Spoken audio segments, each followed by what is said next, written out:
ফোনটা আমি পুরোপুরি দাদার হাতে পাঠিয়েও দিলাম। সত্যি মানে ফোনটা পড়েছে আমাদের কাছে। আমি বলেছিলাম পুরো থানায় যাবো, বাট থানায় যাওয়া হয়নি, কারণ দরকার নেই, থানায় গেলে অনেক দাদা সত্যি একটা উপকার করলাম। Hello guys, welcome back to my channel and welcome back to my page. তো আজকের এই বারুইপুরে কি বার? আজকের হচ্ছে সোমবার। তো এই বারুইপুর এটা কি যুগিবরতলা রায়পুর ইলেকট্রনিক্স, এই যে রায়পুর ইলেকট্রনিক্স, ঠিক আছে, রায়পুর ইলেকট্রনিক্সের সামনে একটা মোবাইল পাওয়া গেছে, মেন রোডের ওপরে এটা পাওয়া গেছে। তো এটা আমি থানায় নিয়ে যাব। এটা কার ফোন সেটা আমি দেখবো, কারণ একটা মানুষের হতেই পারে হয়তো সে পকেটে পড়ে গেছে। তো অবশ্যই এটা খারাপ মানুষের পাল্লায় পড়লে হয়তো সে ছেড়েই দিতে পারে, আমরা ছাড়বো না, কারণ যার ফোন তার কাছে অবশ্যই আমরা দেবো।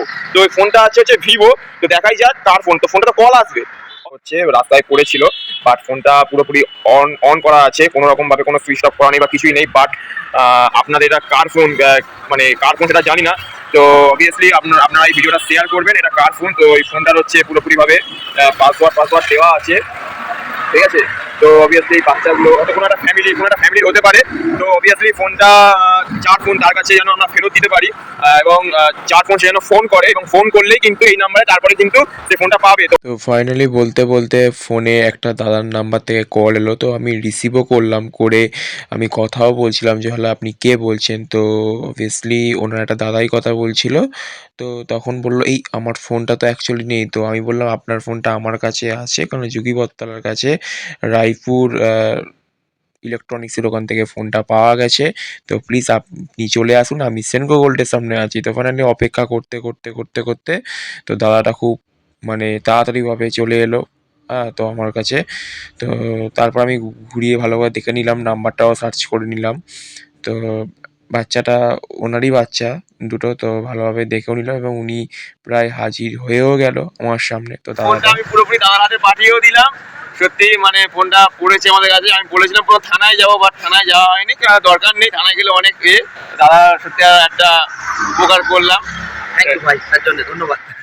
আমি আর আমার এই যে বন্ধু পাশে যে দত্ত, ঠিক আছে, এই হচ্ছে আসল ফোনটা দেখতে পেয়েছে। কারণ হচ্ছে আমি হচ্ছে 1.5 ব্যাটারি, মেনলি 1.5 ব্যাটারি ভাড়া, আমি হুড়ার চোখে দেখতে পাই না ভালো করে। তো এই বললো, তো তখন মনে হয় না আমার কভার টাভার হবে হয়তো।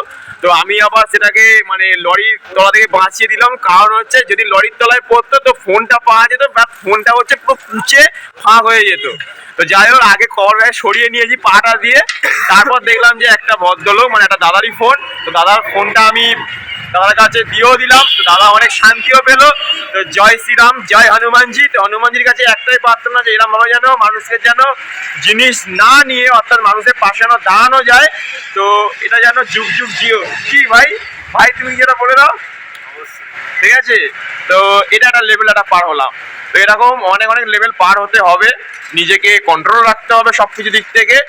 কালকে কি 31 ডিসেম্বর, অর্থাৎ 31 ডিসেম্বরটা আনন্দটা সব থেকে বড়, যিনি ফোনটা পেয়েছে তার মুখে হাসিটাই হচ্ছে ফোটালাম, এটাই হচ্ছে অনেক, এর থেকে আর কিছু বড় কিছু হয় না। তো জয় শ্রীরাম, জয় হনুমান।